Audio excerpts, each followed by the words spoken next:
Ça va venir. Et voilà, c'est rendu. Ce matin, je veux prendre le temps de vous encourager.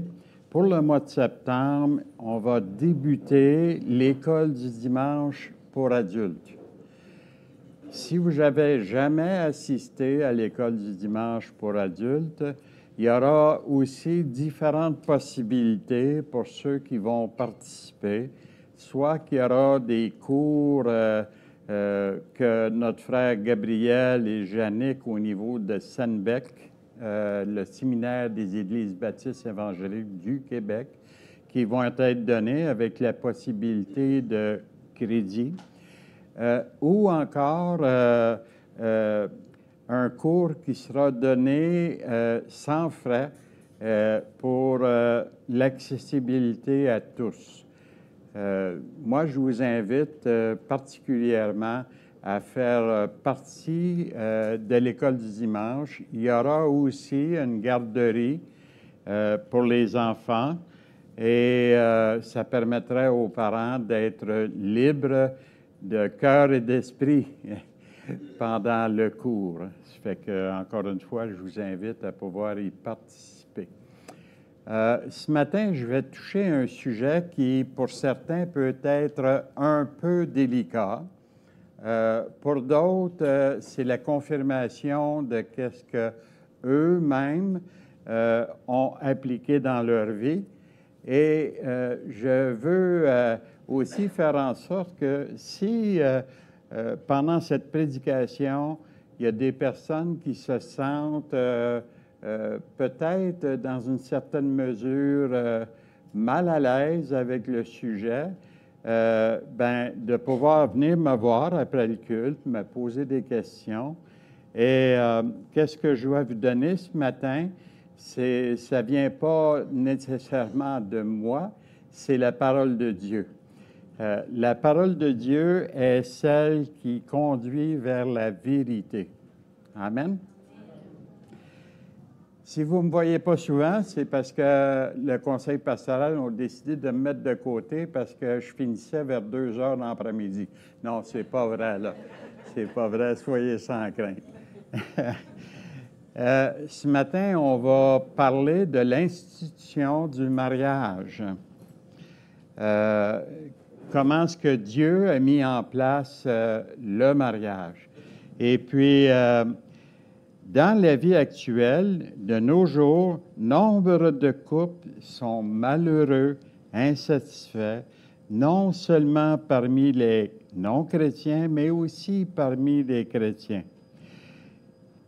Ce mécontentement est dû en grande partie au fait qu'on ne se préoccupe pas du plan de Dieu pour le mariage. Plusieurs basent leur choix sur une émotion ressentie le jour de la cérémonie. Ils font le vœu d'être fidèles jusqu'à la mort, mais ajoutent à voix basse, à moins que nos problèmes deviennent trop grands.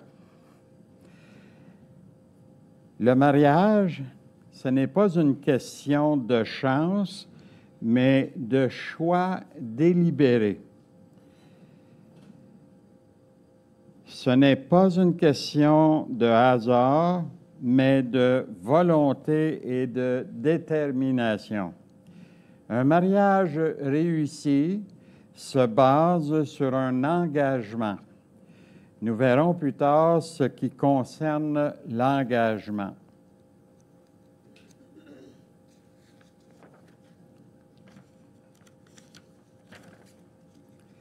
Dieu dit, puis beaucoup de choses vont être à travers ce verset.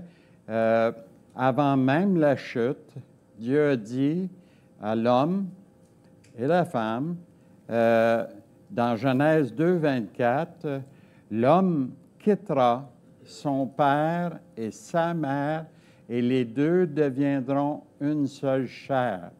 Dieu dit, l'homme quittera son père et sa mère, et les deux deviendront une seule chair.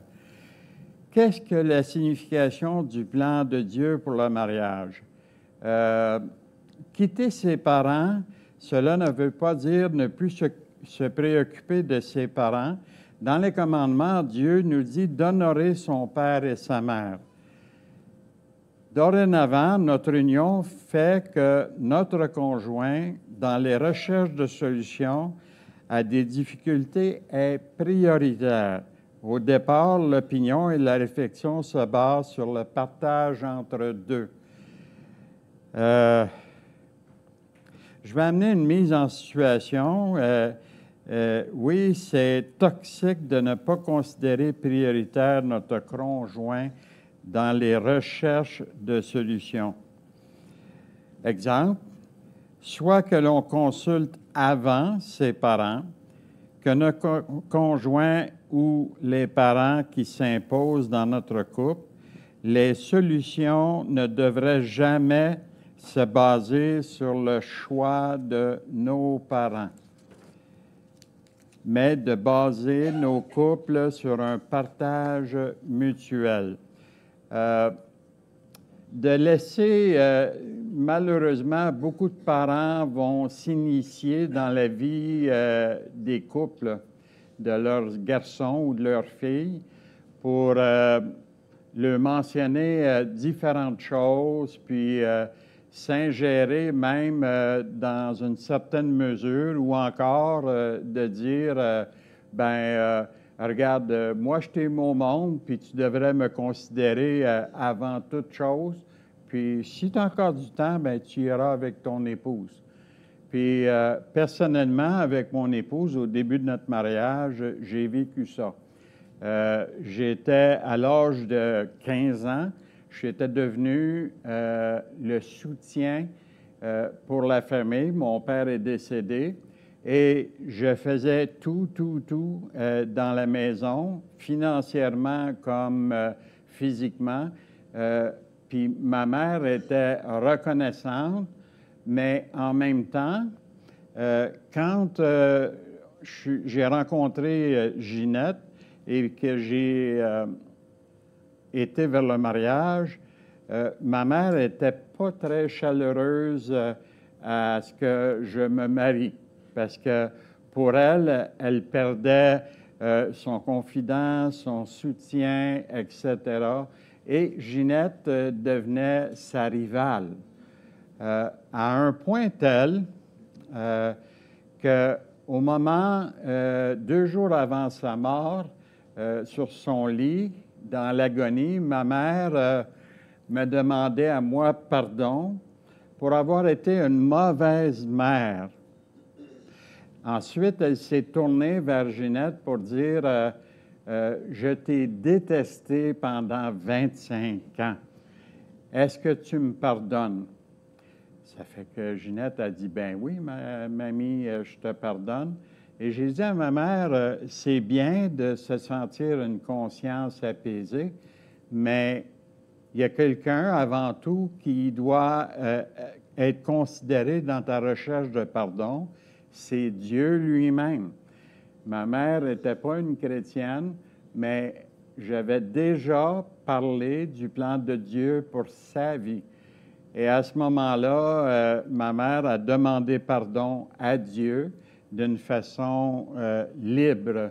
Et quand elle a eu terminé sa prière, son cri du Amen a été entendu sur tout l'étage, à un point tel qu'il y a une infirmière qui s'est pointée pour demander qu'est-ce qui se passe. Ben, j'ai dit, ma mère, elle a accepté que Jésus soit mort pour elle. Ça fait que, c'est ça. Voici ce que signifie s'attacher.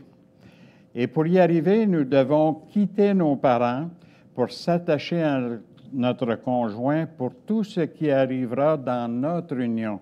Ne pas le faire, les problèmes viendront hanter notre couple. Parfois, c'est l'intervention orale de nos parents.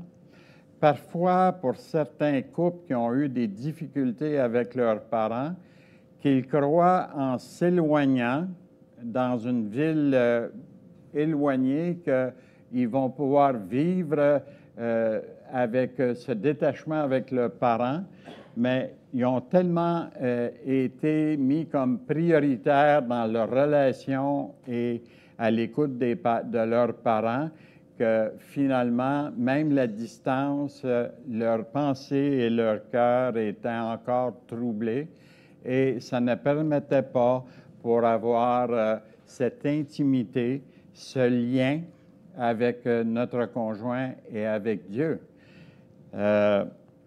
Quitter, s'attacher, devenir une seule chair est ce que Dieu a mis en place pour le mariage. Une seule chair signifie une union de partage réciproque. Notre couple est un moyen pour Dieu de démontrer son amour dans la vie de tous les jours et l'adversaire de Dieu va tout faire pour briser cette union. Dieu, au commencement, dans Genèse 2, 24, a vu que c'était bon, très bon pour l'homme de pouvoir appliquer dans sa vie cette direction que Dieu leur donnait afin de vivre en unité dans le couple. Ici, quand on regarde par rapport à comment est-ce qu'on va vivre notre couple, l'investissement qu'on a dans notre couple, certains de nos familles qui ne connaissent pas l'Évangile ou des voisins, des amis, voient rayonner à travers nous la gloire de Dieu, sa lumière. Pourquoi? Parce que en tant que couple, est-ce que ça veut dire qu'on n'a pas de dispute? Est-ce que ça veut dire que parfois on a des grandes divergences d'opinion? Non. Mais qu'est-ce que ça veut dire? C'est qu'on considère comment est-ce qu'on a été pardonné avec Jésus et on est appelé à pardonner aussi. Amen. Ce que je dis aux couples non chrétiens et chrétiens, je les mets en situation dans le monde que l'on vit présentement, puis depuis fort longtemps. Ils ne sont pas prêts à s'engager dans le mariage. Et ils mettent toutes sortes de restrictions. C'est juste un papier, ça n'a pas d'importance. Dans le fond, tout en connaissant ou en ne connaissant pas le plan de Dieu, ils tournent le dos à ce que Dieu a mis en place pour leur bien-être en tant que couple. Puis là, ben, je m'adresse à eux en leur disant, vous êtes prêts à signer un bail, un prêt personnel pour auto, le vendeur ou le locataire ne vous remettront les clés seulement si vous acceptez les conditions. Ça fait qu'ils ne l'ont pas de façon instantanée. Puis, qu'est-ce qui arrive, c'est que je leur fais comprendre que s'ils ne signent pas cet engagement pour le bail ou un prêt, le vendeur ne leur donnera jamais l'automobile, puis ils n'auront jamais leur logement pour eux. Ça fait que c'est des choses qu'ils ont à considérer. Pourquoi ne pas s'engager pour former un couple? Plusieurs dans ce domaine mentionnent aimer l'autre et ne s'engagent pas. À la première occasion, ils quittent. Exemple, l'engagement de mon couple, mais avant d'arriver là, je dirais,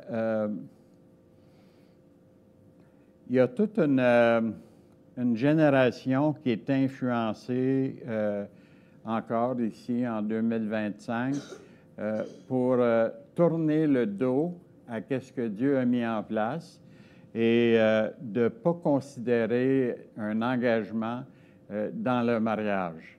Ça fait qu'ils vont donner toutes sortes de raisons. Ben là, dans le fond, je l'aime, tout ça, mais d'accord, tu l'aimes, mais pourquoi tu ne t'engages pas comme tu t'es engagé pour ton logement? Ça fait que je les amène à réfléchir. Et puis, sans vouloir les condamner, mais les amène à réfléchir sur la façon qu'ils ont à considérer le mariage. Puis ça amène toutes sortes de difficultés quand ils ne contractent pas le mariage. Et les gouvernements actuels vont modifier, légiférer, modifier des lois pour protéger les enfants, puis ça fait déjà un bon moment, dans les couples des conjoints de fait. On va regarder aussi à protéger l'épouse, puis là, c'est récent, lors d'une séparation du couple pour que le partage accumulé pendant leur vie commune puisse être partagé ensemble. Mais ça, c'est tout nouveau parce qu'auparavant, c'était tu pars, tu prends ta valise, ton linge, puis tout le reste, ça m'appartient. Ça fait que même le gouvernement est sensible au fait qu'il doit faire de la législation pour arriver à donner une sécurité à ces personnes qui sont des conjoints de fait. Et je vous dirais que nombreux sont ceux qui vivent ça aujourd'hui, en 2025. Naturellement, le point de départ, ils recherchent l'être aimé. Souvent, ils pensent avoir découvert l'être aimé par une émotion, même pour ceux qui vont aller vers le mariage. Il y a une émotion qui arrive et un sentiment qui est présent qui fait en sorte que nos cœurs brûlent pour notre conjoint ou conjoint. Et ça fait en sorte qu'on est porté par cette émotion. Mais moi, je vous dis qu'une émotion, ça finit par s'estomper. Je suis là pour, devant vous, quand mon épouse m'a connu, je pesais 135 livres, je faisais beaucoup de sport et j'avais les cheveux longs et les cheveux ont tombé et la barbe a allongé, puis les poils dans les oreilles aussi. Ça fait que ça l'a beaucoup changé au niveau physique, nos apparences. Ça fait que si notre mariage était sur une base d'une émotion, ben, je serais moins intéressant pour Ginette en 2025. Puis, gloire à Dieu, c'est encore le même sentiment que l'on vit mutuellement. Quand je parle d'engagement pour le mariage, puis de se mettre en règle par rapport au plan de Dieu, je ne veux pas les rendre mal à l'aise, mais cette année, on a pu avoir le bonheur d'avoir notre frère Ricardo et Anne aller se marier devant Dieu. Et aussi Sylvie et Pascal qui ont réalisé... dans ces mots, il disait, ben, me mettre en règle avec Dieu. Mais c'est vrai, mais en même temps, d'adhérer au plan de Dieu, ça vient comme solidifier nos couples et nous propulser vers des années qui font en sorte que notre engagement, parce que ce n'est pas un sentiment, une émotion, on s'engage. Donc, quand les problèmes arriveront, puis je peux dire qu'ils vont arriver, notre engagement va tenir le coup. Les émotions, non.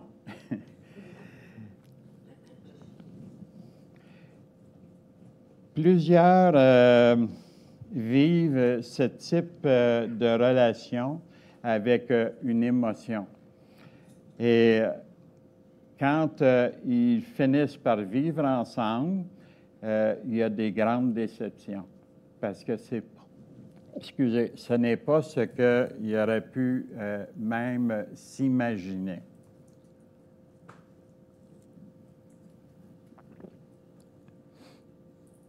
J'aime pas le faire, mais je vais quand même le faire. Mon couple, après 49 ans, nous sommes toujours ensemble. À notre mariage, nous avons pris cet engagement au sérieux, peu importe les différends. Je vous dis qu'il y en a eu beaucoup.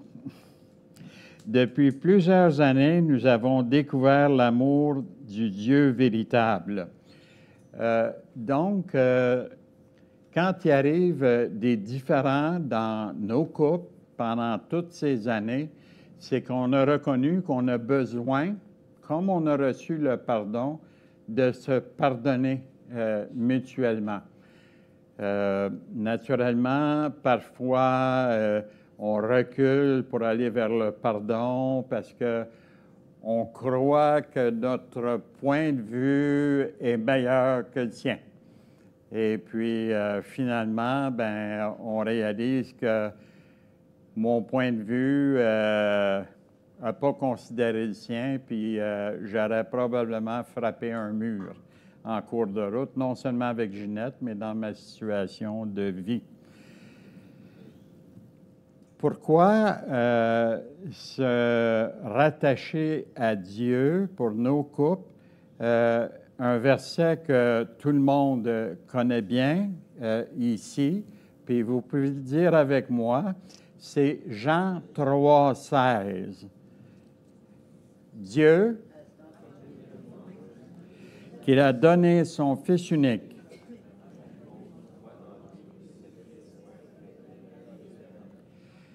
c'est le sacrifice ultime que Dieu a fait d'envoyer son Fils. Et nous sommes appelés à un sacrifice similaire avec nos époux, nos épouses. Et puis, on va le voir un peu plus tard qu'on doit considérer cette relation dans notre couple comme une priorité. Et en considérant qu'est-ce que Dieu et Jésus a abandonné son trône pour venir ici sur terre pour vivre la vie d'un homme sans jamais pécher et d'aller à la croix tout en sachant par avance qu'il devait mourir et son sang versé sur la croix pour purifier des péchés tous ceux qui mettent leur confiance en lui. Un peu plus tard, je vais vous en reparler de nouveau. Tantôt, Michael en a fait part de Éphésiens 2,7. C'est par la grâce que vous êtes sauvés, par le moyen de la foi, et cela ne vient pas de vous, c'est le don de Dieu. Dieu nous accorde sa grâce. Et pourquoi dans notre couple, on est si difficilement porté à être gracieux pour nos époux ou nos épouses, connaissant qu'est-ce que Jésus a fait pour nous. Dans Éphésiens, chapitre 5, verset 2, pour ceux qui ont leur Bible, si vous remarquez, je suis un vieux modèle. Je ne suis pas très techno. J'aimerais l'être, mais à chaque fois que je le fais, ça aboutit à peu près à rien. Il y en a qui ont cette facilité, mais je ne suis pas dans ceux qui ont de la facilité. À chaque fois que je l'utilise, j'ai besoin de quelqu'un à mes côtés pour me montrer comment le faire. Puis un coup qu'il a fini de me montrer comment le faire, un coup qu'il est parti, je ne me souviens pas qu'est-ce qu'il me dit, puis je ne me rappelle plus comment le faire.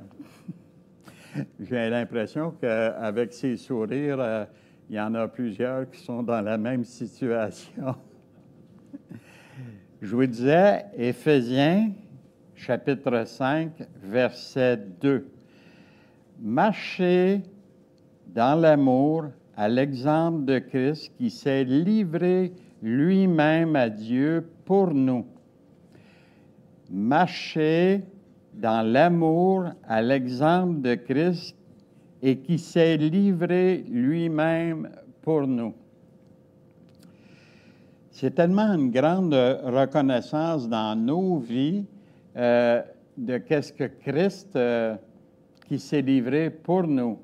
Et nous, en tant que couple, on est prêt à tout afin qu'on puisse être constamment en union. Et pour être constamment en union, ça veut dire qu'il va y avoir, pas des pertes, mais des renoncements. Des choses que j'aspirais, puis que dans nos discussions, je réalise les propos de mon épouse, puis je considère et je dis, bon, ben OK, je pense que ça ne produira pas des bonnes choses. Dans Colossiens 3, 13, chapitre 3, verset 13, Colossiens, chapitre 3, verset 13. Ici, c'est très intéressant qu'est-ce que l'apôtre Paul mentionne aux Corinthiens. 3, chapitre 3, verset 13. Il nous dit, « Supportez-vous les uns les autres. » Je vais faire une parenthèse. Parfois, notre caractère n'est pas prêt à supporter qu'est-ce que notre conjointe met de l'avant ou notre conjoint. Ça fait qu'il y a des résistances. Mais ici, l'apôtre Paul nous dit « Supportez-vous les uns les autres. » Et si l'on a sujet de se plaindre de l'autre, pardonnez-vous réciproquement. Excusez. Voici le principe que nous appliquons dans notre mariage. Toujours en considérant qui est Dieu, comment est-ce que Dieu est entré dans nos vies et que sa grâce et son sacrifice nous rappellent constamment qu'on devrait être gracieux et de se sacrifier pour notre conjoint ou conjointe. Parfois, il y a des choses qu'on considère que ne sont pas utiles. Puis, on les met de côté, puis on ne considère pas notre conjoint. Je vais citer un autre exemple, puis je ne demande pas à ce que vous me considériez comme quelqu'un d'exceptionnel, je suis loin de cela. Mon épouse, depuis plusieurs années, vit beaucoup de souffrance dans cette situation. Il arrive souvent de dormir que 3 heures dans la nuit. Quand je me réveille dans la nuit et que je vois que c'est très difficile pour elle, mon épouse aime beaucoup jouer au skip-bo. Je ne sais pas si tout le monde connaît ça, là. Je dois vous dire que je déteste par-dessus tout jouer au skip-bo. Mais par amour pour elle, je fais ce sacrifice parce que je sais que ça lui fait du bien. Ça fait que je n'ai pas choisi de dire non, on ne fera pas ça, puis on va faire quelque chose que moi je préfère. Je choisis de céder sur ce point-là parce que dans cette situation, ça lui fait du bien. Et mon désir constant, c'est de savoir qu'elle est bien. Spirituellement, au niveau moral et dans sa relation avec Dieu.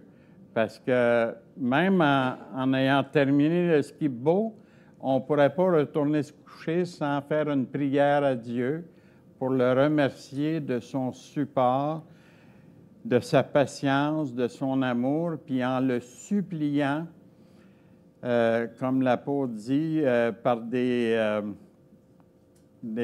prières qu'on n'a même pas la possibilité d'exprimer avec des mots à cause que la souffrance est grande. Mais cette confiance que Dieu va prendre soin de nous, va prendre soin de Ginette, fait en sorte que ça me rassure. Si Dieu ne serait pas dans ma vie, puis que je considérerais mon couple comme beaucoup considèrent aujourd'hui, sans s'engager dans le mariage, bien, vous avez sûrement déjà entendu ça. Si ça ne va pas bien avec elle, débarrasse-toi-en, puis trouve-toi un autre, tu vas être heureux. Je ne suis pas certain. Parce que souvent, les problématiques qu'on peut vivre ensemble, que ce soit dans la santé ou dans notre relation, au début, quand on rencontre quelqu'un de nouveau, on est porté, on est enthousiasmé, mais tout à coup, c'est comme les acheteurs de maison, les vices cachés, ils sortent. Ils disent « Hey, j'aurais jamais pensé ça d'elle. Aïe, aïe, aïe, ma femme était comme ça. » Ça fait que, ben moi, je vous dis que c'est vraiment gagnant de continuer à croire au plan de Dieu et croire que Dieu répond de toutes les façons dans la vie de ses enfants. Malgré que parfois c'est tellement douloureux, mais sachant que Dieu comprend. Et souvent, je dis à mon épouse, dans ces moments les plus difficiles, demande à Jésus qu'il vienne t'aider dans ta souffrance, parce que s'il y en a un qui a souffert, c'est bien lui. Ça fait que tu cries à Jésus pour lui demander son secours dans ta souffrance, c'est certain qu'il ne sera pas insensible. Puis, quand je vous mets notre couple, c'est quelque chose qu'on devrait tous appliquer dans nos vies, dans notre relation de couple. Il y a des sacrifices qu'on est appelé à faire dans notre relation de couple. Un autre exemple, c'est notre frère, le pasteur Tony, qui est parti en mission d'évangélisation au Brésil. Pendant ce temps-là, Carole, notre sœur Carole, elle est seule. Et elle prie pour son mari. Puis sa joie, puis je ne veux pas y enlever des mots de la bouche, c'est de voir son mari s'engager pour Dieu. Puis avoir hâte de le retrouver et de lui toucher, puis de dire « Hey, je me suis ennuyé de toi ». Ça fait que... Mais ça, c'est l'unité dans le mariage. On ne retrouve pas ça dans des faux engagements. Le mariage, lui, est indissoluble. Voici ce que Jésus nous dit dans sa parole, dans Matthieu chapitre 19. Matthieu chapitre 19. Et on va commencer tantôt la lecture à partir du verset 3. Matthieu chapitre 19, verset 3. J'entends encore des pages tourner. Je vais appliquer de la patience à votre égard parce que des fois, je ne tourne pas vite, moi non plus. Hein? Ici, les pharisiens l'abordèrent et dirent pour l'éprouver, « Est-il permis à un homme de répudier sa femme pour un motif quelconque? » Si on enlève les pharisiens du temps de Jésus, on pourrait retrouver des personnes qui vivent au jour le jour aujourd'hui dans notre société qui poseraient la même question. Est-ce qu'il est permis à un homme de continuer d'être avec une épouse qui n'est pas endurable? Ça fait que, ben, eux désiraient voir la confirmation que la répudiation était quelque chose qui était possible de faire. Ici, ça dit, il répondit, n'avez-vous pas lu que le Créateur au commencement fit l'homme et la femme, et qu'il dit, c'est pourquoi l'homme quittera son père et sa mère et s'attachera à sa femme, et les deux deviendront une seule chair. Ainsi, ils ne sont plus deux, mais ils sont une seule chair. Que l'homme donc ne sépare pas ce que Dieu a joint. Jésus, qui est la deuxième personne de la Trinité, la parole, cette parole pour Genèse 2,24, c'est Jésus qui a prononcé ces mots envers Adam et Ève par rapport à l'engagement dans le mariage. Et la réplique du monde, des pharisiens, ils lui dirent Moïse a permis de donner à la femme une lettre de divorce et de la répudier. Les tribunaux, là j'extrapole, ont permis à ce que je puisse divorcer de ma femme pour différentes raisons. Ça fait que là, voici qu'est-ce que Jésus répondit. Il répondit, c'est à cause de la dureté de votre cœur que Moïse vous a permis de répudier vos femmes. À cause de la dureté de votre cœur. Quand dans nos couples, on considère qu'on est important et puis qu'on veut que l'autre nous considère comme une personne importante, on est voué à aller dans une direction contraire à ce que Dieu veut pour notre vie. C'est à cause de la dureté de votre cœur que Moïse vous a permis de répudier vos femmes.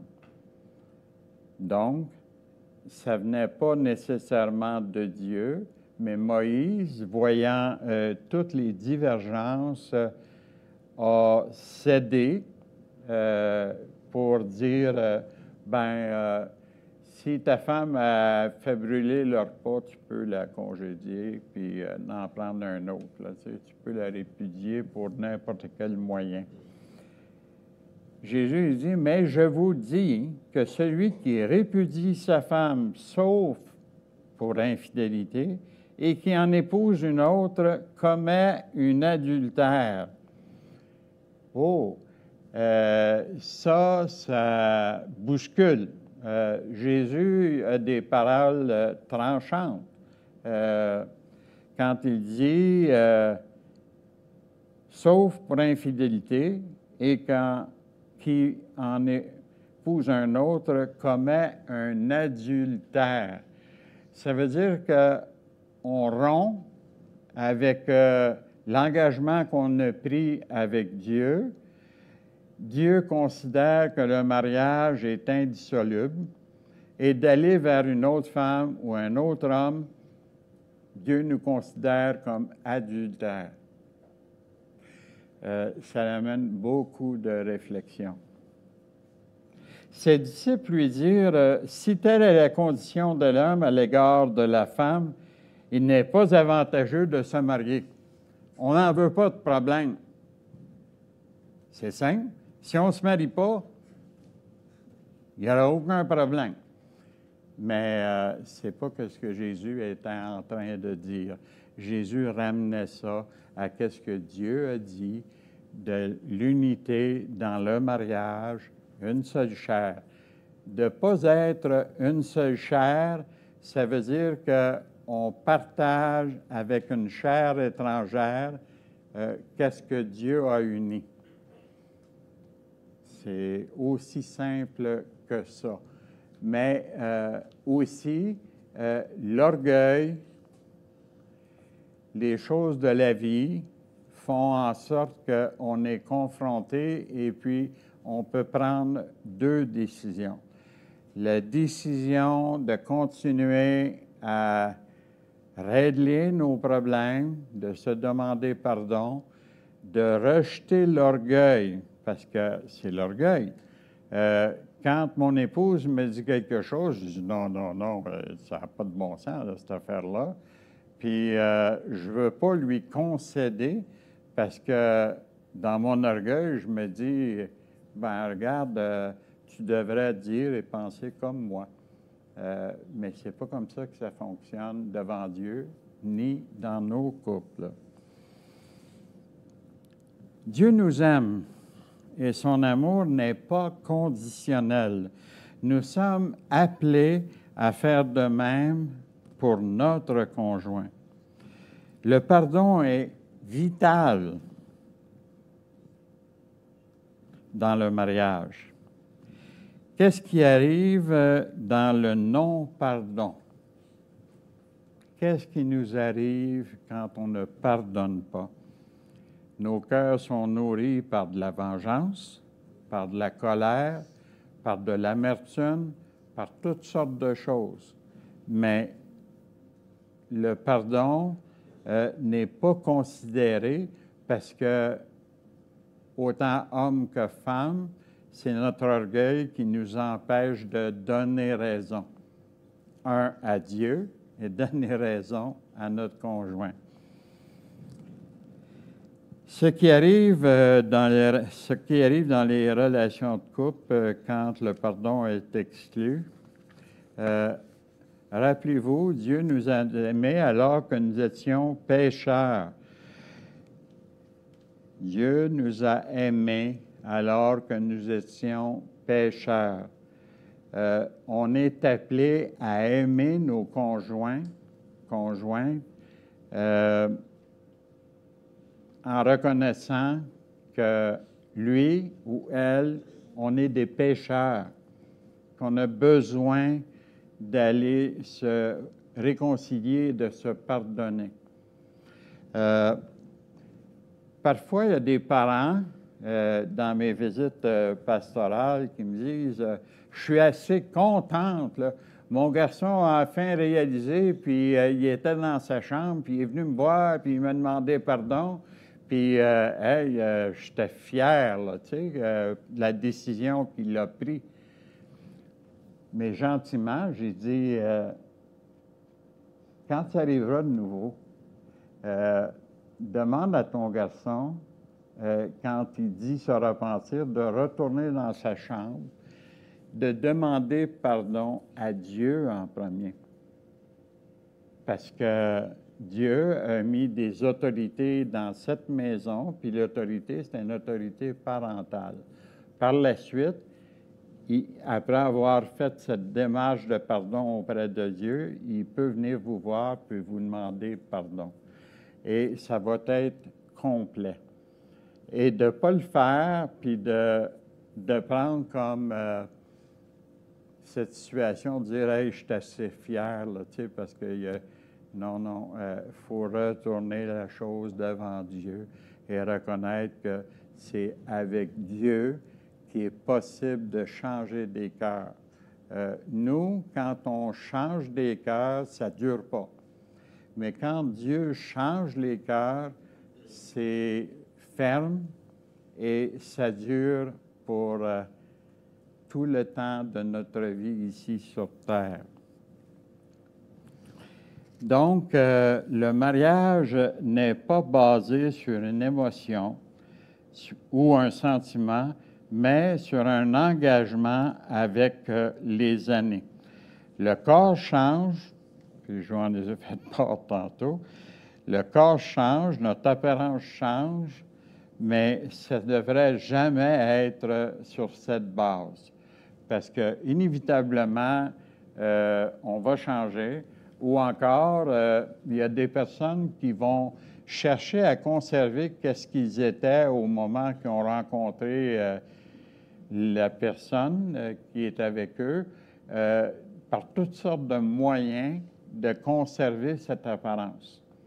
Il y en a qui vont tout mettre les efforts au niveau puis je dis pas que c'est pas correct, là, mais faire beaucoup d'activités sportives, de garder une taille impeccable, puis tout ça.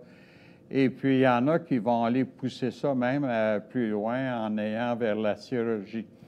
Ça fait que, donc, retirer les pattes doigts là, au niveau des yeux, puis d'avoir une incision pour tirer la peau, pour avoir l'air d'une apparence plus jeune. Moi, je vous dis, je suis tellement heureux de voir que ces rides font partie de ma vie, puis les siens aussi. Ça veut dire que ces rides contiennent du vécu. C'est pas artificiel. Hein? Je ne suis pas en train de juger ces personnes-là, mais je pense qu'ils sont dans une mauvaise direction de vouloir changer leur corps que Dieu leur a donné. De ne pas considérer leur corps comme une offrande agréable à Dieu. On dit à Dieu, tu n'as pas été capable de conserver mon corps, donc je vais prendre les moyens pour avoir une apparence comme au début quand je l'ai rencontré ou que, etc. Vous comprenez? J'aimerais terminer ici, puis je vais vous donner le temps de faire votre Bible. Dans Éphésiens 5, les versets 22 à 33. Éphésiens 5, les versets 32 à 33.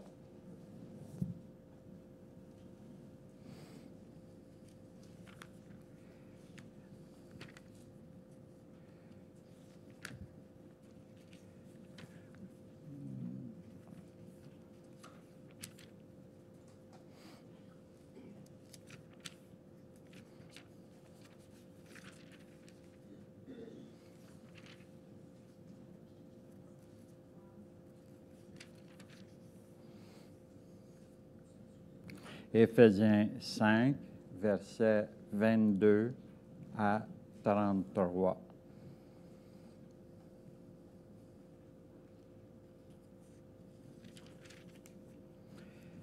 Voici. Femmes, que chacune soit soumise à son mari comme au Seigneur, car le mari est le chef de la femme comme Christ est le chef de l'Église, qui est son corps, et dont il est le sauveur. Or, de même que l'Église est soumise à Christ, les femmes aussi doivent être soumises en toutes choses. Marie, que chacun aime sa femme comme Christ a aimé l'Église et s'est livré lui-même pour elle afin de la sanctifier en la purifiant et en la lavant par l'eau de la parole, pour faire paraître devant lui une Église glorieuse, sans tache, ni ride, ni rien de semblable, mais sainte et irréprochable. C'est ainsi que le mari doit aimer sa femme comme son propre corps. Celui qui aime sa femme s'aime lui-même, car jamais personne n'a haï sa propre chair, mais il la nourrit, en prend soin, comme Christ le fait pour l'Église, parce que nous sommes membres de son corps. C'est pourquoi l'homme quittera son père et sa mère, s'attachera à sa femme, et les deux deviendront une seule chair. Ce mystère est grand, je dis cela par rapport à Christ et à l'Église. Du reste, que chacun de vous aime sa femme comme lui-même et que la femme respecte son mari. ce n'est pas par rapport à la soumission, c'est pas le fait de faire ou d'aller dans une direction contraire que Dieu désire dans nos vies. Ça fait que le mari qui irait dans cette direction, moi je dis que premièrement pour la femme, ben, de prier pour son mari, qu'il puisse en venir à un meilleur raisonnement, mais d'un autre côté, de ne pas adhérer dans cette direction. Et pour le mari, souvent, il va se voir comme une personne importante. Et puis, il n'y aura pas cette tendance à considérer toute l'importance de la vie de son épouse dans sa vie. Et puis, on vit dans un temps qui est difficile. Toutes les publicités nous inondent de tous côtés. Si tu veux être heureux, il faut que tu ailles faire un voyage à Cuba. Si tu veux avoir encore plus de plaisir, va au Mexique. Si tu veux nourrir certaines connaissances, va en Grèce, puis tu vas revenir rempli d'une nouvelle connaissance. Je ne dis pas que ces choses ne sont pas bonnes, mais elles ne devraient jamais être la priorité dans nos couples. La priorité de faire que notre conjoint, notre conjointe est, après Christ, la personne la plus importante dans nos vies, même au détriment des enfants. Un couple, l'amour dans le couple va au-delà d'être parent. Après vient le temps d'être parent et les solutions sont liées ensemble et le mari et l'épouse sont prêts à aller dans une même direction qui va faire en sorte que les enfants n'auront pas différentes directions. Puis les enfants, de façon naturelle, parce que c'est des pêcheurs, ils viennent voir maman, puis maman a dit non, il n'y en a pas question. Puis aussitôt qu'elle a le dos tourné, il va voir papa, puis il dit, papa, tu permettrais-tu? Oui, oui. Mais là, imaginez, puis chacun a déjà vécu un peu ça, là, les problèmes qui arrivent après. Là, on ne s'est pas consulté, on ne s'est pas parlé, on n'a pas été dans la même direction. Ça fait que c'est important d'être unis et de devenir une seule chair devant Dieu. Amen. Je vais prier.